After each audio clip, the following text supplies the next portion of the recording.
एक निहायत ही सुंदर सवाल के साथ आज हम लोग स्टार्ट करेंगे और सवाल है कि श्वासोच्छ्वास से आप क्या समझते हैं। श्वासोच्छ्वास समझने से पहले दो शब्द आपको बेहतर तरीके से आने चाहिए, तभी ये श्वासोच्छ्वास, जिसको इंग्लिश में ब्रीदिंग कहते हैं, आपको समझ में आएगा। तो वो दो शब्द हम लोग लिख लेते हैं पहले तो। और एक इन्फॉर्मेशन वो ये है कि वीडियो के लास्ट में एक निहायत ही सुंदर सवाल हम देने वाले हैं। आपको अगर उसका जवाब आता होगा ना, आप समझ रहे हो, अलग ही दुनिया के इंसान है। चलिए भाई, श्वासोच्छ्वास को बढ़िया से समझने के लिए भैया मेरे आपको दो शब्द आने चाहिए, और वो दो शब्द है, एक का नाम है उच्छ्वास। क्या नाम है? उच्छ्वास। अच्छा, ये बायो के टर्म जितने भी आप पढ़ रहे हो ना, सबको इंग्लिश में जानना उतना ही इंपॉर्टेंट है जितना आप हिंदी में जान रहे हो। तो जो अपना उच्छ्वास है ना, इसको इंग्लिश में इंस्पिरेशन या इनहेलेशन भी कहते हैं। तो अभी आप एक ही जानो, इंस्पिरेशन कहते हैं उच्छ्वास को, जबकि प्रश्वास एक दूसरा शब्द है जिसे हमें समझना है, और इसे इंग्लिश में ना एक्सपीरेशन कहते हैं। एक्सपीरेशन, एक्सपीरेशन या एक्सहेलेशन कह सकते हो। बहुत ही आसान है, जितना मुश्किल ये पढ़ने में लग रहा है उतना मुश्किल है नहीं एक्चुअली। उच्छ्वास क्या होता है? सांस का अंदर लेना। सांस का अंदर लेना भाई, आप जो सांस लेते हो ना, ये उच्छ्वास है। ये उच्छ्वास है, जो सांस आप अंदर ले रहे हो, इसी बात को हम लोग क्या कहते हैं? इंस्पिरेशन या इनहेलेशन, इंस्पायर करना। और सांस का बाहर छोड़ना क्या कहलाएगा? प्रश्वास या एक्सपीरेशन कहलाएगा। आप सोच के बताओ ना, इंस्पिरेशन में कौन सा गैस आप अंदर लेते हो? ऑब्वियसली ऑक्सीजन लेते हो। और कौन सा गैस आप बाहर छोड़ते हो प्रश्वास में? Carbon dioxide. तो उच्छ्वास और प्रश्वास दोनों अगर आपको शब्द समझ में आ गया, तो भैया मेरे श्वासोच्छ्वास कुछ है ही नहीं। कुछ है ही नहीं। क्या है फिर? ये जो उच्छ्वास है और ये जो प्रश्वास है, दोनों को एक साथ में मिला करके, दोनों को एक साथ में मिला करके क्या कहोगे आप? श्वासोच्छ्वास कहोगे। यानी उच्छ्वास और प्रश्वास को एक साथ में मिला करके श्वासोच्छ्वास कहा जाता है। यानी श्वासोच्छ्वास की क्रिया में आप सांस को अंदर लोगे और सांस को बाहर छोड़ोगे। ये पूरा प्रोसेस आपने जो किया है, इसे हम लोग क्या कहते हैं? श्वासोच्छ्वास। एग्जाम में कैसे लिख करके आएंगे कि नंबर मिलेगा, तो इस बात को हम लोग एक बार देख लेते हैं सरल और आसान भाषा में। क्योंकि एग्जाम पेपर में लिखा रहता है, परीक्षार्थी यथासंभव अपने शब्दों में उत्तर दें। यथासंभव का मतलब होता है जहां तक संभव हो सके, बनाते हैं संभव। श्वासोच्छ्वास क्या है?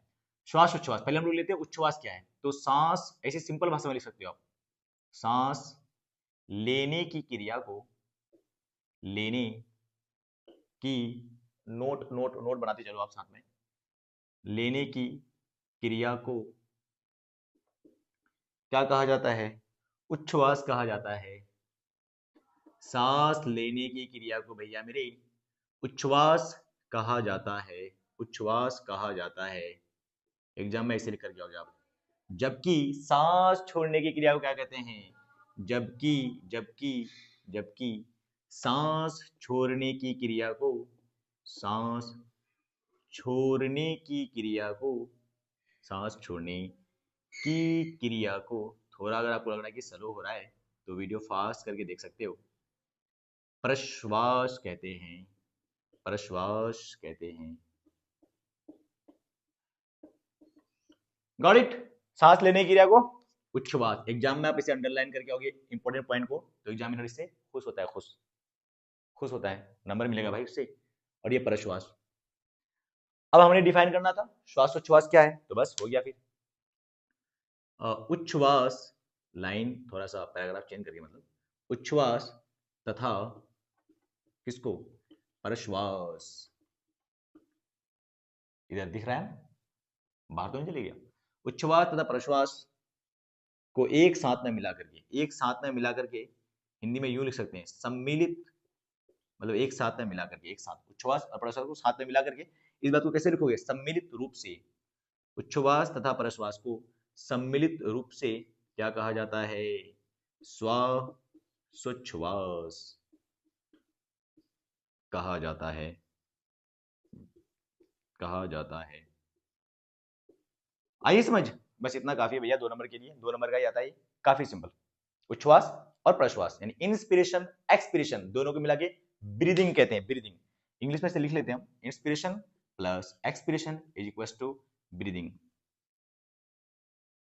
Got it? वो जो सवाल मैंने पूछना था वो ये है कि आप सोच के बताओ ये जो आप इंस्पायर कर रहे हो और एक्सपायर कर रहे हो, यानी उच्छ्वास और प्रश्वास दोनों क्रिया में से किस क्रिया में आपको ऐसा लगता है कि जिसमें ऊर्जा खर्च करना पड़ रहा है, एनर्जी खर्च करना पड़ रहा है?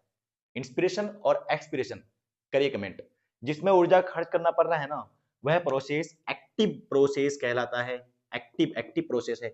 और जिसमें ऊर्जा खर्च नहीं करना पड़ रहा है, वह कैसा प्रोसेस है? वह पेसिव प्रोसेस है। खैर इतना मत दिमाग लगाओ, आप तो बस ये बताओ कि किस में ऊर्जा लग रही है, किस में नहीं लग रही है। Okay, bye bye, see you, take care.